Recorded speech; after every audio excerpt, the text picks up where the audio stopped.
जिनके चरण में सुर असुर सादर झुकाते शीश को, मेरी विनय युत वंदना उन जीन वीर जगदीश को। मेरी विनय युत वंदना उन जीन वीर जगदीश को। परात्पर गुरुवे नमः। परम्पराचार्य गुरुवे नमः। परम गुरुवे नमः। साक्षात् प्रत्यक्ष सद्गुरुवे नमो नमः। अनंत अनंत भाव भेद थी भरेली भले अनंत अनंत नय निक्षेपे व्याख्याने छे जगत हित कारिणी हारिणी मोह तारिणी भवाब्धि मोक्ष चारिणी प्रमाणी छे। उपमा प्यानी जेने तमारा खवीते व्यर्थ आपवाथी निज मति मापाई में वाणी छे। अहो राज चंद्र बाळ ख्याल नथी पामताय जिनेश्वर तणी वाणी जाणी तेणे जाणी छे। गुरुराज तणी वाणी जाणी तेणे जाणी छे। ओ नत्वा जिनेन्द्रं गतसर्वदोषं सर्वज्ञदेवं हितदर्शकं च श्रीजैन सिद्धान्त प्रवेशिकेर्यं विरचते स्वल्पधियां हिताय। विरचते स्वल्पधियां हिताय। ओ जय जिनेन्द्र, जय सद्गुरु। तत्व चर्चा में श्री जैन सिद्धांत प्रवेशिका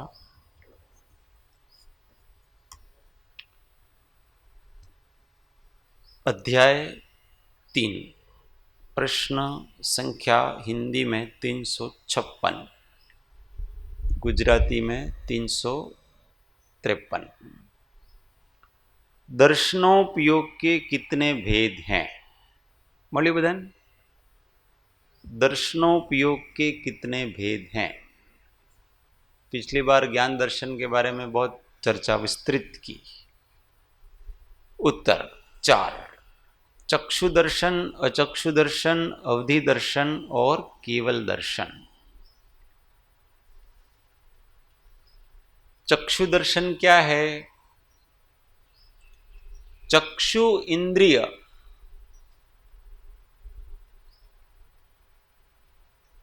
उसकी जो शक्ति है क्षयोपशम शक्ति, तो उस चक्षु इंद्रियावरण के क्षयोपशम के निमित्त से जो सामान्य प्रतिभास होता है उसका नाम चक्षु दर्शन।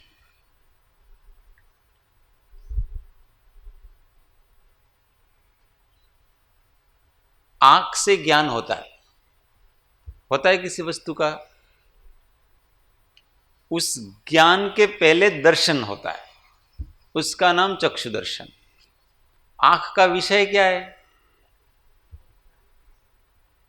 वर्ण, रूप, ये इसका विषय है। तो रूप का ज्ञान होने के पहले का जो उपयोग है इसका नाम चक्षु दर्शन है। किसी भी प्रकार के रूप का ज्ञान, कोई सफेद, काला, लाल, पीला, इस रूप का ज्ञान होने का पूर्ववर्ती जो अंतर्मुख चित्त प्रकाश है उसका नाम चक्षु दर्शन, क्योंकि वो चक्षु दर्शनावरण के क्षयोपशम से होता है, इसलिए उसका नाम चक्षु दर्शन कहा है। अचक्षु दर्शन, अब आंख के अतिरिक्त शेष 4 इंद्रियां बची और एक 9 इंद्रिय बची। 9 इंद्रिय किसे कहते हैं? मन को। तो आंख के अतिरिक्त जो शेष 4 इंद्रिय और मन के निमित्त से जो ज्ञान होता है, उस ज्ञान के पहले जो अंतर्मुख चित्त प्रकाश है, उसका नाम अचक्षु दर्शन कहलाता है। तो ये शेष 4 इंद्रियों के आवरण के क्षयोपशम से होता है और 9 इंद्रिय आवरण के क्षयोपशम के निमित्त से होता है, इसलिए इसका नाम अचक्षु दर्शन कहलाता है। जो ज्ञान में आवरण करता है वो सभी दर्शन में आवरण करता है, इसलिए ज्ञानावरण और दर्शनावरण के आवरण में निमित्त सब एक ही है। जिसका ज्ञानावरण का बंध होता है जिससे, उसी से दर्शनावरण का भी बंध होता है। ये दोनों अलग अलग नहीं है। वास्तव में तो ये 2 वस्तुएं ही नहीं है, ये एक ही है। उसको केवल 2 विभाग डाला है उसका, बस उपयोग नाम का एक लक्षण है। उस उपयोग के ही 2 भेद हैं। जो उपयोग सामान्य को ग्रहण करता है वो दर्शन है, और जो उपयोग विशेष को ग्रहण करता है वो ज्ञान है। इसलिए इनके बंध के कारण भी एक है और इनके निवारण के कारण भी एक है। दोनों सब एक ही है। दूसरी इंद्रिय का मतलब अब समझो। स्पर्श इंद्रिय का विषय क्या है? कोई भी प्रकार का ठंडा, गर्म, हल्का, भारी, कठोर, चिकना स्पर्श करना। अब वो जो स्पर्श हो रहा है आपको, वो जो उसका नाम ज्ञान है। वो ज्ञान से होता स्पर्श। उस ठंडे स्पर्श के पहले अंतर्मुख चित्त प्रकाश है, उस ठंडा स्पर्श करने के अभिमुख है वो। एक स्पर्श हुआ, एक आपने पहले चक्षु इंद्रिय से किसी वस्तु को जाना कि ये सफेद है, फिर अब आपने फिर उपयोग अब स्पर्श को ज्ञान करने की ओर गया कि ये ठंडा है कि गर्म है। इस प्रकार के इहा करके वो स्पर्श को ज्ञान करने के लिए गया। तो जब तक उसका ज्ञान नहीं हो रहा है परंतु उपयोग उसके अभिमुख है, तो उपयोग कहां है? अभी तक तो अंतर्मुखी है, बाहर आया ही नहीं है, क्योंकि जब ज्ञान होगा तो बाहर आया ऐसा माना जाएगा, क्योंकि उस वस्तु का ज्ञान नहीं हो रहा है अभी, पर वो ज्ञान करने के अभिमुख उपयोग है। बस उस अंतर्मुख अभिमुख उपयोग का नाम ही यहां दर्शन कहा गया है। जब तक ज्ञान नहीं होता है तब तक उपयोग आपका बाहर आया नहीं है। जब ज्ञान होगा तब उपयोग आपका उसको विषय करता। तब तक तो कोई आकार नहीं बन रहा है, तब तक किसी प्रकार की कोई जानकारी मिल नहीं रही। तो ये अचक्षु दर्शन।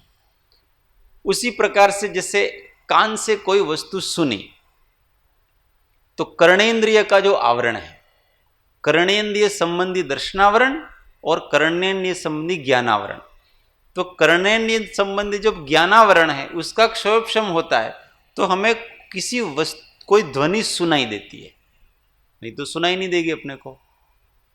वो जो ध्वनि सुनाई दे रही है उसके पहले का जो ग्रहण है आत्मा का व्यापार है, उसके पहले के उपयोग के व्यापार का नाम अचक्षु दर्शन कहलाता है।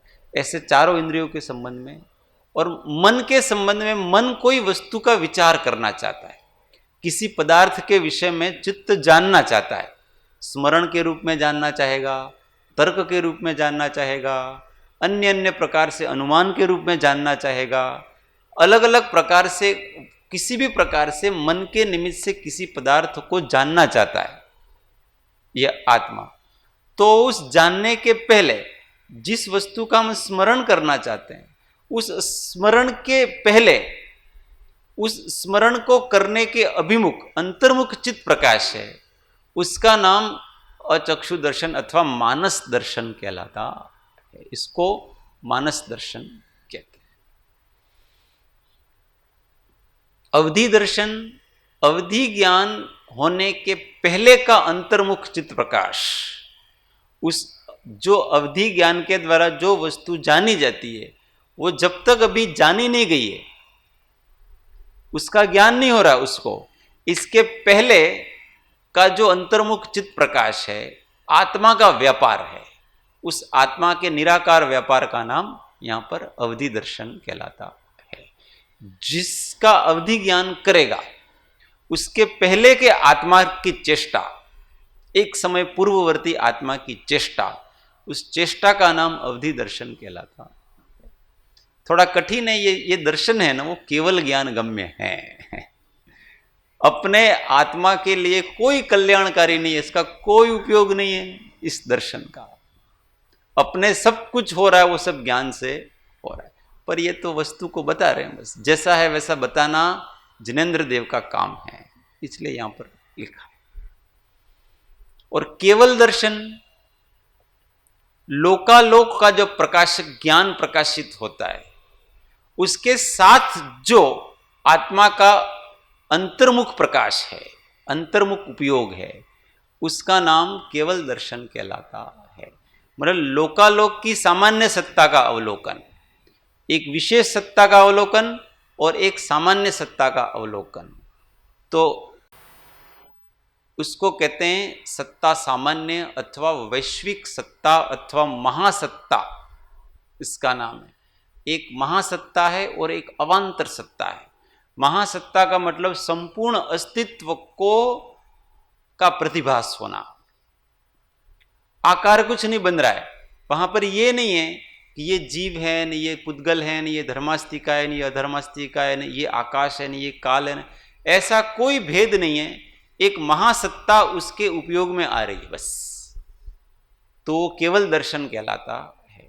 उस महासत्ता के अवलोकन के साथ ही फिर अवांतर सत्ताएं भी उसके ज्ञान में आ रही है। ये जीव हैं, जीव इतने हैं, ये धर्मास्तिका है, ये धर्मास्तिका, ऐसा भेद जब पड़ेगा तो वो सब अवांतर सत्ताएं कहलाती। ये चक्षु दर्शन पहली 3 इंद्रिय वालों को नहीं होगा ना, फिर चक्षु उनको होता ही नहीं है, इसलिए उनको नहीं होगा, उनको नहीं होगा, उनको अचक्षु दर्शन होगा। बहुत प्रश्न बहुत अच्छा है कि जिसके केवल स्पर्शेंद्रिय है, रसनाइंद्रिय है और घ्राणेंद्रिय है, अब चक्षु इंद्रिय है ही नहीं तो उसको चक्षु दर्शन नहीं होगा। कर्णेंद्रिय नहीं है उसको कर्णेंद्रिय का दर्शन नहीं होगा, और जिसके मन नहीं है उसको मानस दर्शन नहीं होगा। जिनके वो इंद्रिया हैं उसी संबंधी वो आवरण होगा और उसी का दर्शन होगा। मतलब वो जो उनका सर्वघाती आवरण होगा। हाँ, चक्षु दर्शन, हाँ, चक्षु दर्शन वाले नहीं है जो। हाँ, बरा। अब उनको जो दर्शन होगा वो स्पर्शेंद्रिय जनित होगा अचक्षु दर्शन में, अथवा रसनाइंद्रिय जनित होगा, अथवा घ्राणेंद्रिय जनित होगा। आगे के दर्शन उनको होंगे नहीं। अच्छा, अभी दर्शन में क्यों चक्षु अचक्षु बोलिए? ज्ञान में भी ऐसे होना चाहिए था ना कि चक्षु ज्ञान अचक्षु ज्ञान, ऐसा क्यों खाली हाँ, दर्शन में ही लिया? हाँ, नहीं, ज्ञान में तो है ना, नहीं, वो ज्ञान के भेद में नहीं आएगा वो। पर इंद्रियों के द्वारा जो ज्ञान हो रहा है, मति ज्ञान अथवा मति ज्ञान जो मुख्य रूप से हो रहा है, तो उसके 5 भेद हैं। स्पर्शेंद्रिय जनित, रसनाइंद्रिय जनित, अच्छा, घ्राणेंद्रिय जनित, चक्षुन्द्रिय जनित और कर्णेंद्रिय जनित, ये 5 प्रकार से मति ज्ञान के ही प्रकार है। अच्छा, तो वो भी कर्म के प्रकार में आ जाता है हाँ, तो आवरण में। वो उसके प्रकार में आ जाते हैं। जिसके एकेंद्रिय है उनको एकेंद्रिय, वो स्पर्शेंद्रिय जनित ही ज्ञान है, अन्य ज्ञान का उनके सर्वघाती स्पर्धकों का उदय है शेष के। जिनके 2 इंद्रिय हैं उनके 3 शेष इंद्रिया है, उनके सर्वघाती स्पर्धकों का उदय है, इसलिए उनसे संबंधित किंचित भी ज्ञान नहीं होगा उनको। और जो इंद्रिया हैं उनके देशघाती स्पर्धकों का उदय है, इसलिए उस संबंधी ज्ञान उनको होता है। तो ये उसके भी होता है। 357 दर्शन समझ में नहीं आए तो कोई बात नहीं, आत्मदर्शन समझ में आ जाना चाहिए। अपने को आत्मा का दर्शन करना है, और आत्मा का दर्शन करने के लिए हमको क्या करना पड़ेगा कि जो दर्शन गुण की जो तासीर है ना, दर्शन गुण का स्वभाव क्या है? निराकार, कोई विकल्प नहीं। तो अपने को विकल्प रहित हो जाना बस, तो हमको आत्मदर्शन होगा।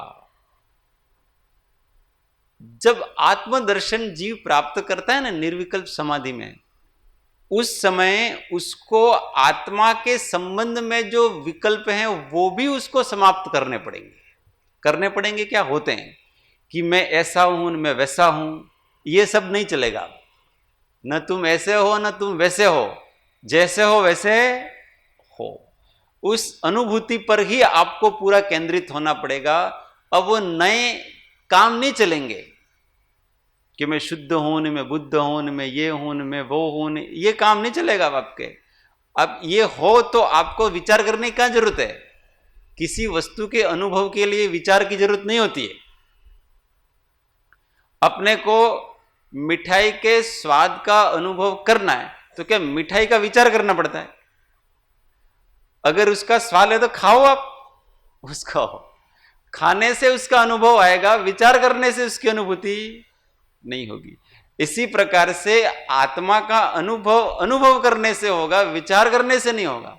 जब तक विचार है तब तक अनुभूति नहीं होगी, होगी पर सविकल्पात्मक है वो भी, क्योंकि अनुभूति के बिना तो आत्मा एक क्षण भी नहीं रहता।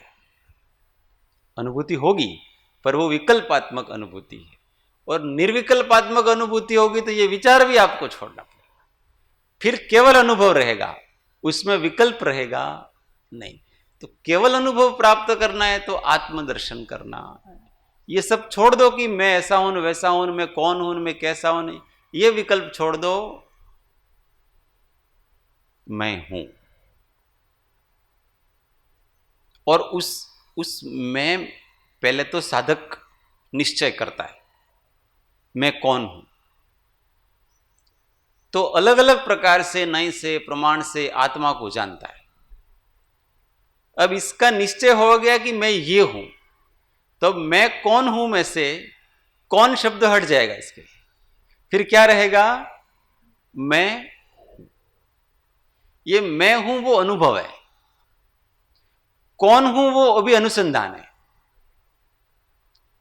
मैं कौन हूं जब तक चल रहा है तब तक आत्मा का भी अनुसंधान चल रहा है, परंतु जब निश्चय हो गया तो अब मैं हूं बस।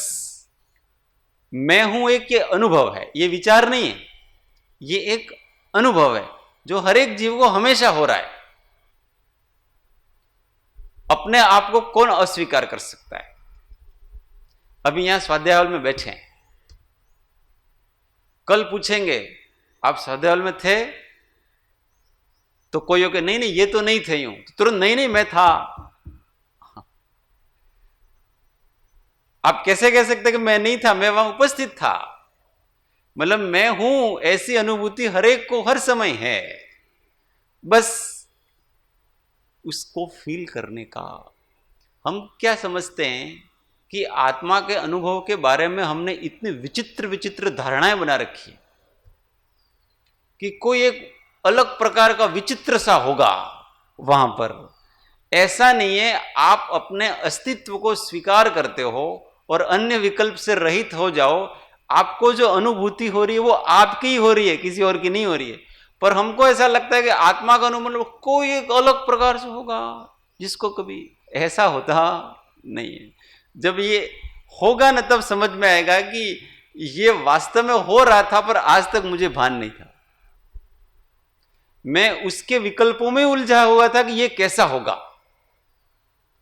जबकि जिस समय जब विकल्प कर रहा था कि ये कैसा होगा उस समय भी तुझे वो था। ये बड़ी आश्चर्य की बात है। ये मिथ्यात्व सब उससे दूर रखता है।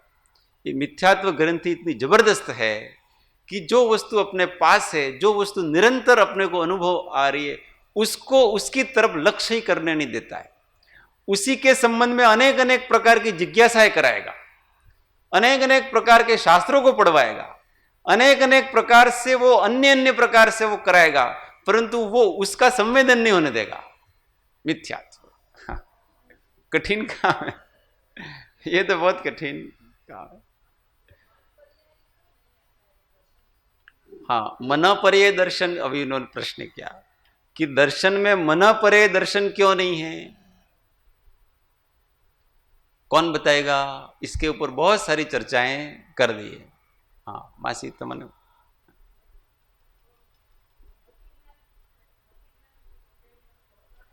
हाँ बहुत अच्छा। क्योंकि जो मन परे ज्ञान है वो वास्तव में मन के द्वारा नहीं हो रहा है, परंतु उस ज्ञान के होने के जस्ट पहले ईहामति ज्ञान होता है। ईहामति ज्ञान के पहले दर्शन होगा, तो दर्शन का काम तो हो गया। किसी वस्तु को, किसी के मन में क्या चल रहा है, ऐसी जिज्ञासा मन परे ज्ञानी को पहले होती है। इस जिज्ञासा का नाम ईहामति ज्ञान है। अब उस समय वो ईहा तो समाप्त हो जाती है, अब वहां वो मन से कुछ काम नहीं कर रहा है, अब वो सीधा उसका ज्ञान उसके मन को विषय कर लेता है। तो इसलिए ईहा मति ज्ञान के पहले दर्शन हो गया, क्योंकि मति ज्ञान के पहले दर्शन होता है, तो अब फिर से उसको दर्शन की आवश्यकता नहीं है, इसलिए मन परे दर्शन होता नहीं, बाकी सब होता। 357 ज्ञानोपयोग के कितने भेद हैं? उत्तर 8। मति ज्ञान, शुद्ध ज्ञान, अवधि ज्ञान, मन परे ज्ञान, केवल ज्ञान, कुमति ज्ञान, कुश्रुत ज्ञान और कुअवधि ज्ञान। पांचों इंद्रियों और मन के निमित्त से जो ज्ञान होता है, वर्तमानवर्ती ज्ञान, उसका नाम मति ज्ञान कहलाता है। ये ज्ञान निर्विकल्प होता है। निर्विकल्प का मतलब सोच विचार नहीं करना पड़ता इसके। मति ज्ञान किसको कहते हैं? पंखे की हवा चल रही है और हमको ठंडक का अनुभव हो रहा है, तो ये क्या है? मति ज्ञान। ठंडा अनुभव होना ये क्या है? अब उसके लिए विकल्प नहीं करना पड़ता है।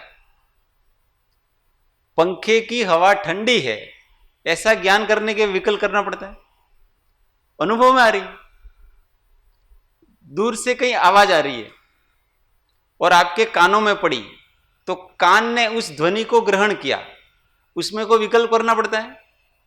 कोई विकल्प नहीं करना पड़ता, वो आपने ग्रहण कर लिया, तो सीधे ही बिना विकल्प के इंद्रिय के विषय को ग्रहण करना, उसका नाम मति ज्ञान कहलाता है।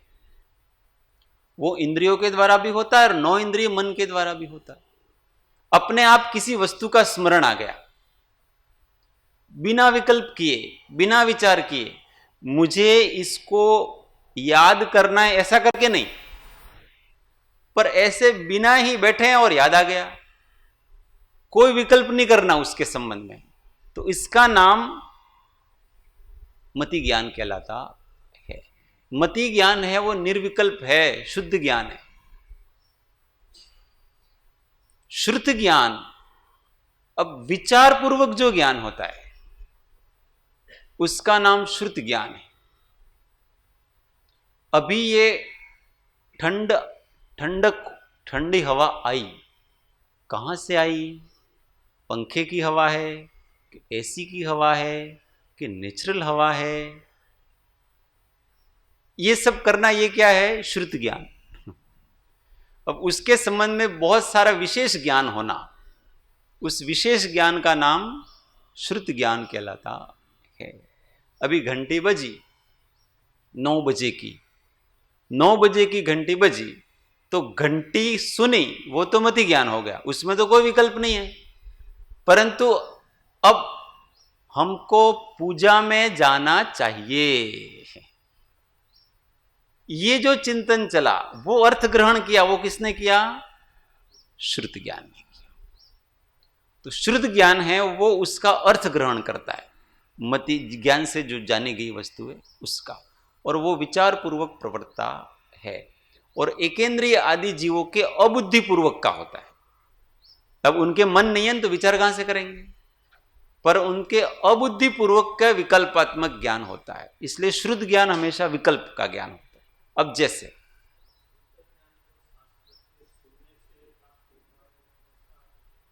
वो भी शुद्ध ज्ञान है, उसको भी श्रुत कहते हैं। परंतु ये तो उसका रूढ़िगत अर्थ है। ऐसा नहीं कि शास्त्र को सुनने से ही शुद्ध ज्ञान हो रहा है। यहां तो प्रकृति में हर समय अपने को शुद्ध ज्ञान हो रहा है। शुद्ध ज्ञान का अर्थ ही ये है कि श्रुत का अर्थ विशेष विचारणा पूर्वक किया हुआ ज्ञान, इसका नाम शुद्ध ज्ञान कहलाता है। तो उसमें मुख्य रूप विचार प्रवृत्ता है, विकल्प पूर्वक होता है। ये एक ही ज्ञान है जो विकल्पात्मक है, विचार पूर्वक होता है। बाकी कोई ज्ञान 5 ज्ञानों में से विकल्प पूर्वक होता, विचारणा पूर्वक कोई ज्ञान नहीं होता है। मति ज्ञान में भी कोई विचार करने की जरूरत नहीं है। अवधि ज्ञान भी सीधा जानता है, विचार नहीं करना पड़ता। मनापरे ज्ञान भी सीधा जानता है, विचार नहीं करना पड़ता है। केवल ज्ञान भी सीधा जानता है, विचार नहीं करना पड़ता है। पर ये एक शुद्ध ज्ञान ऐसा है कि उसमें मन का अवलंबन लेकर के उसके चिंतन के द्वारा उसका अर्थ घटन किया जाता है। परंतु जो एकेंद्रिय आदि के जो शुद्ध ज्ञान होता है, वो शुद्ध ज्ञान, अब उनके मन नहीं है तो विचार कैसे करेंगे, और विचार नहीं करेंगे तो शुद्ध ज्ञान कैसे होगा। तो उनके मन के बिना अबुद्धि पूर्वक का शुद्ध ज्ञान होता है।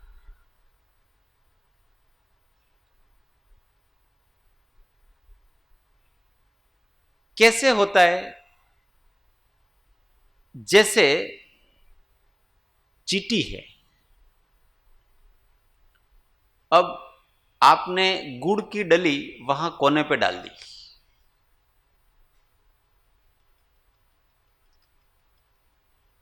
अब चींटी को घ्राणेन्द्रिय के माध्यम, चींटी के कितनी इंद्रियां होती हैं? 3 इंद्रियां होती है।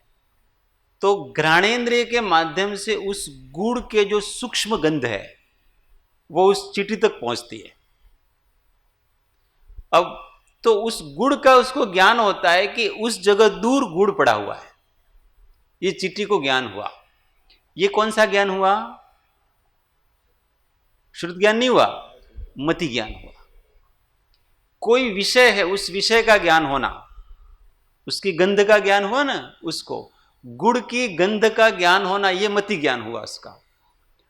अब उसको ऐसा विचार आएगा, अंदर विकल्प आएगा कि वो पदार्थ मेरे लिए इष्ट है,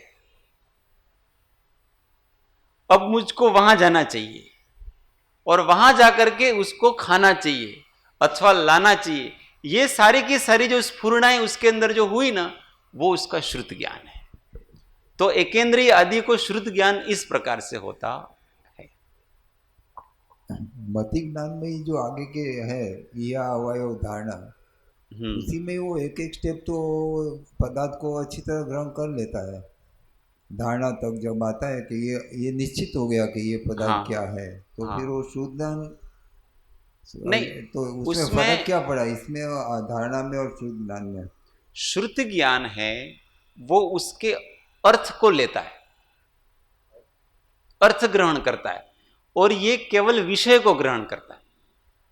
अब विषय ग्रहण करने में भी उसकी स्टेप होंगी कि पहले तो इस विषय को कुछ है ऐसा सामान्य ग्रहण होगा, तो वो उसको अवग्रह कहते हैं।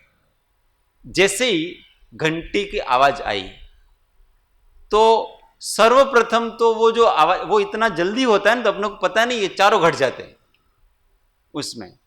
तो सर्वप्रथम तो जैसे विषय और विषय का सन्निपात हुआ तो ये कुछ हो रहा है आवाज जैसा, तो अवग्रह हुआ। फिर क्या कोई आवाज आ रही है, लगता है ये इहा होगा, उसकी तरफ झुकने का, और फिर नहीं, बेल ही पड़ रहा है और कोई आवाज नहीं, ये क्या है, गुप्ता जी बेल लगा रहे हैं। तो वो उसको निश्चित हो गया, अवय हो गया। और कल गुप्ता जी ने 5 मिनट लेट बेल लगाया, आज तक वो याद है।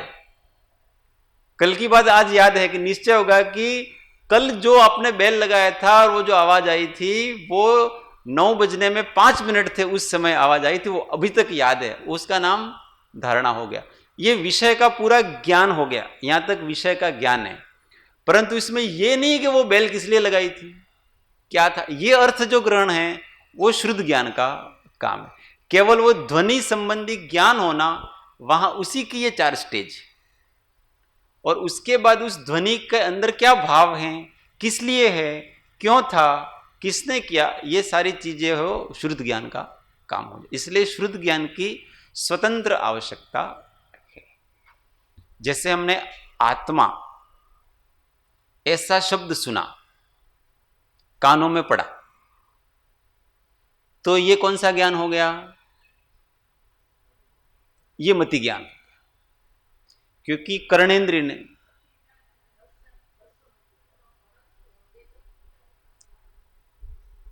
दर्शनोपयोग में तो आत्मा ऐसा सुनाई नहीं देता है, आत्मा ऐसा दिखाई भी नहीं देता है, वहां तो कोई कुछ है ही नहीं, वहां तो निराकार है।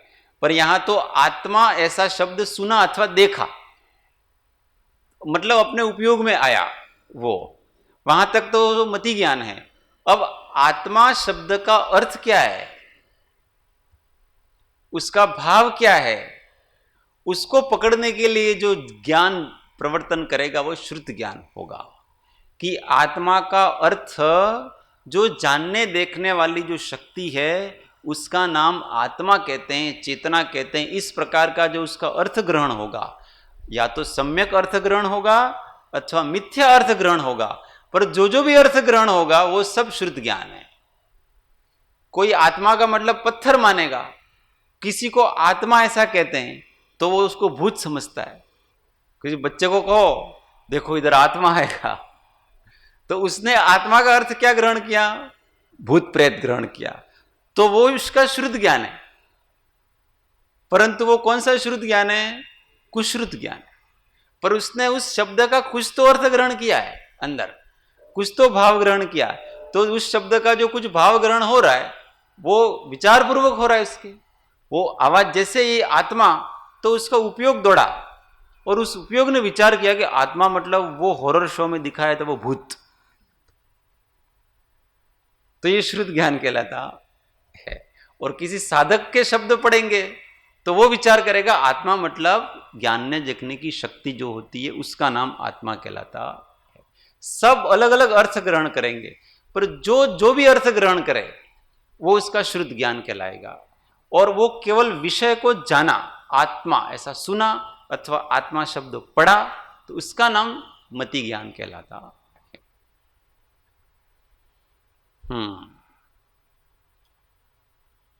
अवधि ज्ञानावरण के क्षोभशम से इंद्रियों और मन की सहायता के बिना जो किसी रूपी पदार्थ का ज्ञान होता है वो अवधि ज्ञान कहलाता है। अवधि शब्द इसलिए लगाया है कि अवधि मतलब इसकी अपनी मर्यादा है। अवधि कहते हैं मर्यादा को, इतनी काल अवधि इतनी मर्यादा, तो इसकी मर्यादा है। मर्यादा क्या है कि इसकी सबसे बड़ी मर्यादा रूपी पदार्थ है, कि ये रूपी का ही ज्ञान कर सकता है, अरूपी में प्रवेश नहीं कर सकता है, इसलिए ये मर्यादित ज्ञान है। भले रूपी पदार्थों को, सारे रूपी पदार्थों को जान सकता है, सर्वावधि ज्ञान है, इस विश्व में जितने रूपी पदार्थ हैं सबको जानता है। एक परमाणु तक को भी सर्वावधि ज्ञान जानता है, और संपूर्ण महास्कंद को भी सर्वावधि ज्ञान जानता है। कोई भी पुद्गल ऐसा नहीं है इस जगत में, विश्व में, कि जो सर्वावधि ज्ञान के बाहर है। सबको सर्वावधि ज्ञान जानता है, परंतु फिर भी उसकी मर्यादा क्या है कि वो रूपी को ही जानता है, अरूपी में प्रवेश कर सकता नहीं है, इसलिए इसको अवधि ज्ञान कहा। फिर उसके दिशावधि, परमावधि, सर्वावधि, ये 3 भेद होते हैं।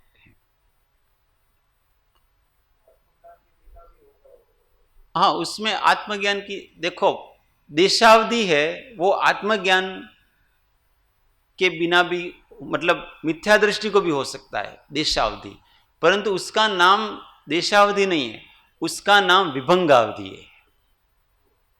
इसको कुअवधि कहते हैं। जहां देशावधि आएगा वहां देश शब्द का अर्थ सम्यक्त्व है, तो सम्यक्त्व सहित जिसको अवधि ज्ञान है, इसका नाम देशावधि ज्ञान कहलाता है। परमावधि और सर्वावधि सम्यक दृष्टि को ही होते हैं, मिथ्या दृष्टि को होते नहीं हैं। विभंगावधि है वो मिथ्या दृष्टि को हो सकते हैं, और परमावधि और सर्वावधि तो मुनि को ही होते, और वो भी तद्भव मोक्षगामी मुनि को ही होते हैं। उस भव में जो मोक्ष आएगा उसी को ही होते हैं, और जो रिद्धिधारी वगैरह समझ लेना।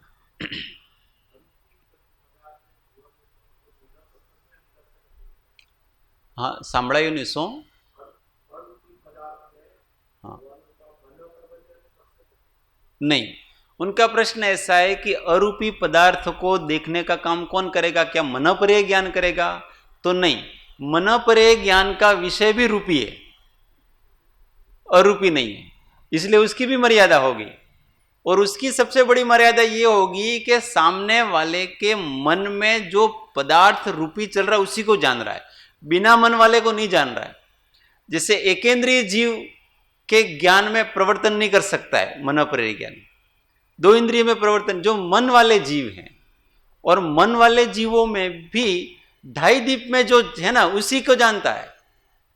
ढाई दीप के बाहर स्वर्ग नरक में जो मन वाले जीव, उनके मन की बात नहीं जानता है मनोपर्य ज्ञान, इसलिए उसकी भी मर्यादा, परंतु मन में स्थित रूपी पदार्थ उसी को जानता है। आप अभी बैठे बैठे आपके घर का चिंतन कर रहे हैं, तो मैं बता सकता हूं अगर मेरे अंदर मनोपर्य ज्ञान, तो आप आपके घर का विचार कर रहे हैं। परंतु अगर आप बैठे बैठे अभी आत्मा का चिंतन करके आत्मा में तल्लीन हो, तो मेरा ज्ञान उस आत्म संवेदन में नहीं जा सकता, वहां मैं जान सकता नहीं, क्योंकि वो तो अरूपी हो गया ना, अरूपी भाव को पकड़ नहीं सकता। क्रोधादि भाव हैं वो उस समय के मनोपर्य ज्ञान होता है ना, वो छद्मस्त जीव को, जो मनोपर्य ज्ञान होता है तो छद्मस्त जीव को ही होगा। और छद्मस्त जीव के हमेशा क्या है, कोई भी भाव होता है ना, विचार पूर्वक जो भी भाव हो रहे हैं उसमें मनोवर्गणा निमित्त हो जाती है। तो उस जब आपके क्रोध भाव होगा ना, उस समय मनोवर्गणा का प्रवर्तन तो चलेगा ही चलेगा। उस मनोवर्गणा के आधार पर जान लेगा कि इसकी मन की वर्गणा शुभ है अथवा अशुभ है, तो उस मनोवर्गणा के आधार से वो जान सकता है कि इसके क्रोध भाव चल रहा है, इसके मान भाव, तो वो उस निमित्त की अपेक्षा से जान लेगा। मनोपर्य ज्ञान भी इस प्रकार से अरूपी पदार्थों को विषय करेगा, डायरेक्टली नहीं करता है पर इनडायरेक्टली कर लेता है।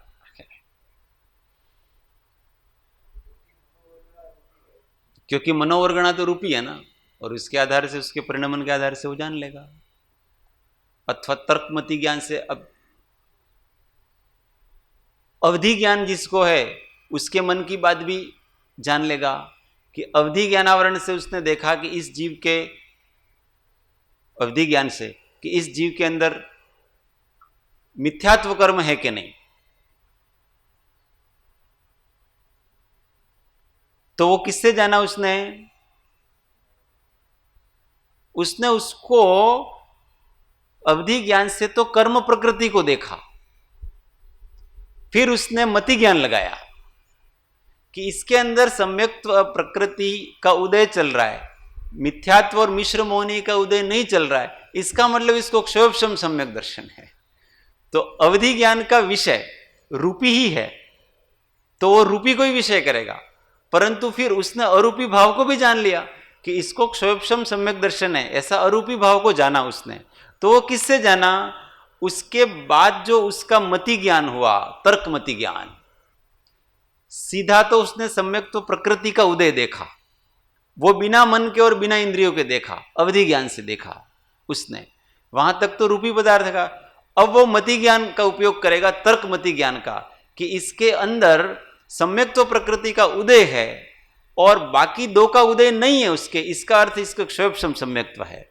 तो ऐसे उन्होंने अरूपी भाव का भी पता लगा लिया अवधि ज्ञान ने भी। उसी प्रकार से मनोपरे ज्ञानी भी मनोवर्गणा के परिणमन से ऐसे अरूपी भावों का भी पता लगा सकता है। वो तो मनोपरे ज्ञान तो कितना पावरफुल होता है कि जो दो प्रकार के होते हैं ना, ऋजुमति और विपुलमति। तो ये जो विपुलमति मनोपरे ज्ञान है, ये तो इतना पावरफुल ज्ञान है कि जो वस्तु आपने अभी सोची ही नहीं है, भविष्य में सोचेंगे, उसको भी वर्तमान में विषय करता है। आप 1000 साल बाद ये विचार करेंगे, इसको भी वो अभी जान रहा है। विपुलमति मनोपरे ज्ञानी, वो कैसे जानता होगा? कभी सोचा ही नहीं है तो मनोवर्गणा का परिणमन कैसे होगा? आप कह रहे हो कि मनोवर्गणा के आधार से जानते हैं, तो मनोवर्गणा का परिणमन तो हुआ ही नहीं, तो वो जानेगा कैसे? तो वही शक्ति रूप में है उसके। सारे भाव आत्मा में शक्ति रूप में निहित हैं, सारे के सारे। अच्छा, केवल ज्ञानी जानता है, अपने अनंत काल को जानता है, अनंत काल बाद में क्या पर्याय होगी, किस प्रकार का क्या क्या विचार होंगे। अभी केवल ज्ञानियों को पूछा ना, मैं 1000 साल 1000 भाव बाद में मैं कहाँ होऊंगा, ने क्या सोचूंगा, ने क्या करूंगा, ने क्या खाऊंगा, ने क्या पीऊंगा, अभी वो केवल ज्ञानी बता सकता है। कैसे बताया?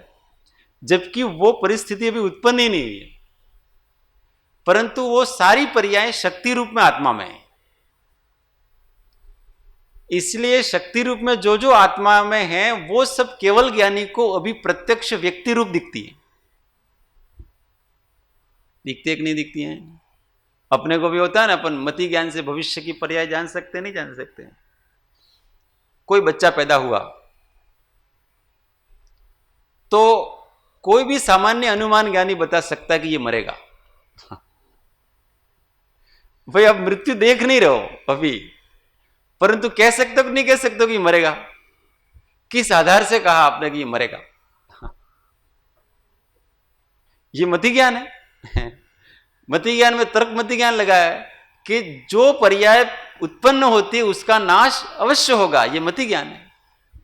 तो इसका मतलब ये अवश्य मरेगा। तो जब ये परोक्ष रूप से जब हम इस प्रकार से भविष्य का ज्ञान कर सकते हैं, तो फिर केवल ज्ञानी प्रत्यक्ष रूप से उसको उस प्रकार से देख लेता है। और जो मूर्तिकार वगैरह जो होते हैं ना, उनके मति ज्ञान इतना पावरफुल होता है कि आप 10 साल का बच्चा सामने करो और कहो कि ये 50 साल का होगा ना, उस समय उसका चेहरा कैसा होगा, वो मूर्ति बनाओ तुम। और पहले ऐसे कलाकार थे कि उस 10 साल का बच्चा को वर्तमान पर्याय को देख करके 50 साल होगा तब वो कैसा फेस होगा वो बता सकते हैं, और वो ऐसी मूर्ति बनाएगा उसकी। और जब वो 50 साल का होगा तो अपने को आश्चर्य लगेगा कि इसने कैसे जान लिया ये कि ये 50 साल का होगा तो ऐसे ही उसका चेहरा होगा। ये मति ज्ञान है। उस मति ज्ञान में सब पता पड़ जाता है। उसको प्रतिभा कहते हैं। प्रतिभा किसको कहते हैं पता है?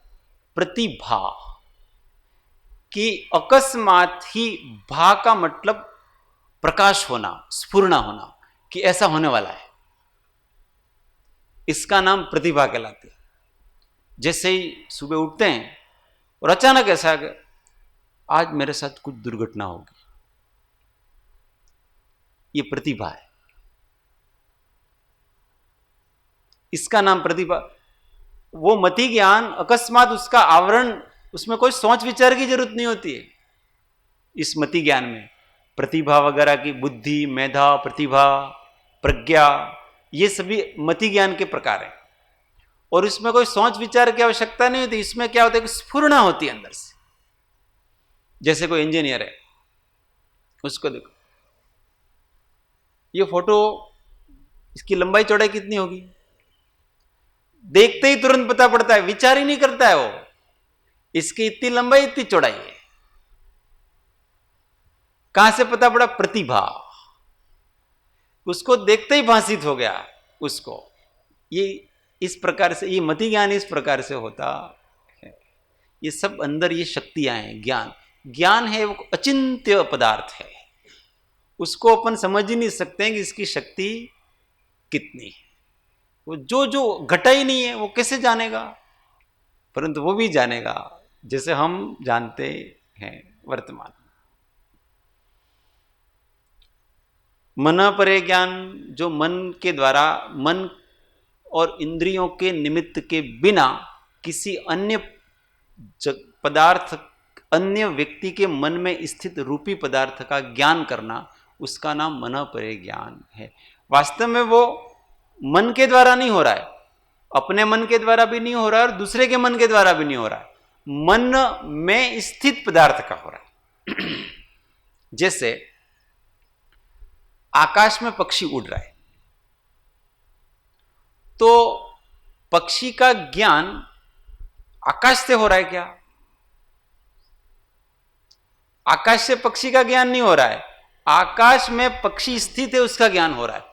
इसलिए वहां आकाश की कोई आवश्यकता नहीं है, आकाश नहीं हो तो भी ज्ञान होता।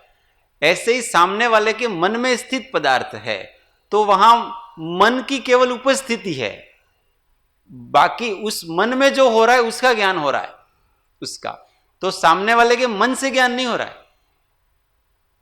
वहां आकाश में पक्षी का ज्ञान आकाश की केवल उपस्थिति में हो रहा है, आकाश के निमित्त से नहीं हो रहा है। उसी प्रकार से मन परे ज्ञान न सामने वाले के मन के निमित्त से हो रहा है, न अपने मन के निमित्त से हो रहा है, वो सीधा ही ज्ञान हो रहा है। इसको मन परे ज्ञान कहते हैं। परंतु वो वहां मन की आवश्यकता होगी, मन का निमित्त नहीं होगा। કોઈ કહે છે કે આ જ્ઞાની છે એ સામેના મનની વાત જાણે છે, તો એ મનોપર્ય જ્ઞાન નથી। वो तो अनुमान ज्ञान है, अच्छा, इसको प्रतिभा कहा। ये मति ज्ञान का एक प्रकार स्फुरना है, तो उसकी अलग अलग क्या, एक मति ज्ञान के अलग प्रकार, एक बुद्धि होता है। बुद्धि का मतलब होता है कि कार्य न्याय कर सकना उसको, कि अब सोच विचार की शक्ति, कि इस कार्य में ये इससे होता है, ये काम ऐसा होता है, ये काम ऐसा होता है, ये काम ऐसा होता है, ये एक बुद्धि कहलाती है। ऐसे एक मेधा होती है।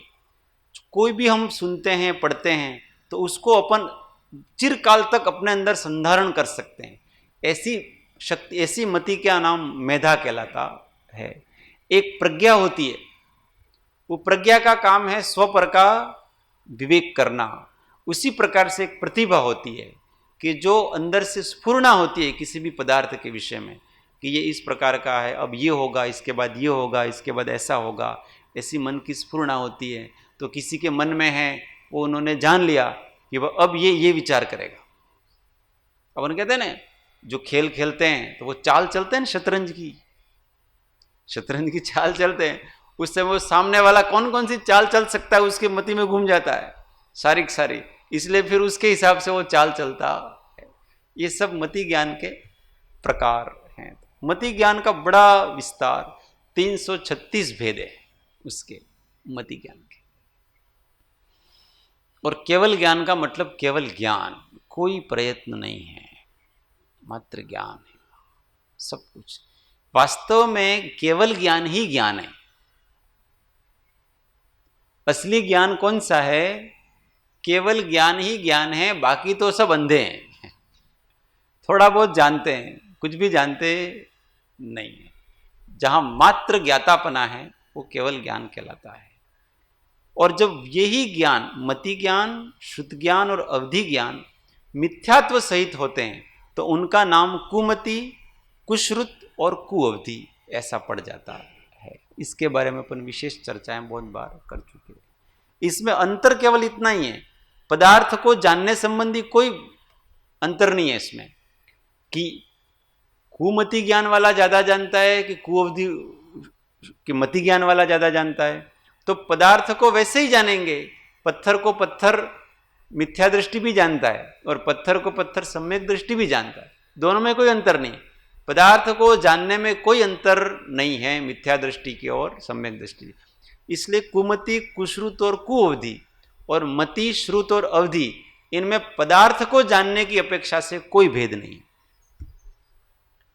परंतु उस पदार्थ को जानने के बाद में उस पदार्थ के प्रति जो प्रतिक्रिया आदि है वहां सम्यक दृष्टि और मिथ्या दृष्टि में भेद पड़ जाता है कि सम्यक दृष्टि पदार्थ को जान करके उसमें उपेक्षा बुद्धि करेगा, इष्ट अनिष्टपना नहीं करेगा, ये मेरे लिए हितकारी है अहितकारी है ऐसा नहीं करेगा, वो जैसा है वैसा जानने का प्रयत्न करेगा। और बाकी जितने भी है वो जान करके इष्ट अनिष्टपना करते हैं। इसीलिए पदार्थ को सम्यक दृष्टि भी जानता है, मिथ्या दृष्टि भी जानता है, पर मिथ्या दृष्टि जान करके वो फंसता है, कर्म बांधता है, और सम्यक दृष्टि जान करके केवल ज्ञाता रहना अथवा तत्कालिक मानता है उपादेय वगैरह। ऐसा नहीं कि सम्यक दृष्टि जीव है वो तात्कालिक भी किसी को है उपादेय अथवा इष्ट अनिष्ट नहीं करता है। भोजन में बहुत अधिक तीखा आ गया, अब आपको पता है कि तीखा खाने से फिर क्या होगा, एसिडिटी, तो उसको बाहर निकाल देना। तो उसने किया कि नहीं किया कि अनिष्टपना, कि ये मेरे शरीर के लिए अनिष्ट रूप है इसलिए इसको नहीं खाना, ये मति ज्ञान, ये सम्यक दृष्टि जीव ऐसा करेगा। ये बहुत तेल वाली चीज है, मैं खाऊंगा तो अभी मेरे हार्ट में प्रॉब्लम होगी इसलिए इसको बाहर निकालो भाई। तो ये अनिष्टपना किया कि नहीं किया, ये मेरे शरीर के लिए अनिष्ट है। ये अच्छी है, आंवले की सब्जी है भाई खाओ, क्यों, इष्ट है। किसके लिए इष्ट है, शरीर के लिए इष्ट है इसलिए इसको। ऐसा इष्ट अनिष्टपना ज्ञानी भी करेंगे, परंतु अल्टीमेटली आत्मा के लिए कोई इष्ट और अनिष्ट नहीं है सारी चीजें, और आत्मा के लिए भी करते हैं तात्कालिक। देव शास्त्र गुरु इष्ट हैं कि अनिष्ट हैं, तो भाई अभी तो मेरे लिए ये इष्ट हैं, तो वहां इष्टपना किया कि नहीं किया। और घर परिवार आदि इष्ट है कि अनिष्ट, कि भाई मेरे आत्म कल्याण के लिए वो अनिष्टकारी है, तो ऐसे अनिष्टकारी की बुद्धि की कि नहीं की, ऐसे की। परंतु परमार्थ दृष्टि से अगर वो विचार करेगा तो दोनों में से न कोई इष्ट है न कोई अनिष्ट है, पर तात्कालिक उसकी योग्यता के अनुसार अपनी जो दशा है उसके अनुसार तो उसको इष्ट अनिष्टपना करना ही पड़ेगा कि ये मेरे लिए इष्ट है और ये मेरे लिए अनिष्ट है।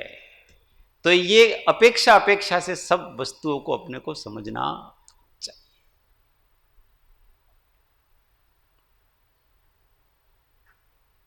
ज्યાં જ્યાં જે જે યોગ્ય છે તਹਾਂ સમજવો તે, ત્યાં ત્યાં તે તે આચરે આત્માર્થી જન એવ, ત્યાં ત્યાં તે તે આચરે આત્માર્થી જન એવ। સદગુરુ परम कृपाळु देव त्रिलोकनाथ की जय, सब संतन की जय। आनंद घन ओ।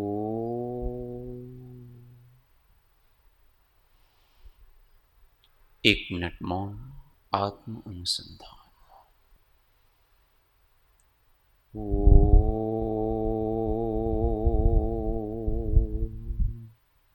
शांति शांति शांति। जय सद्गुरुवंदन।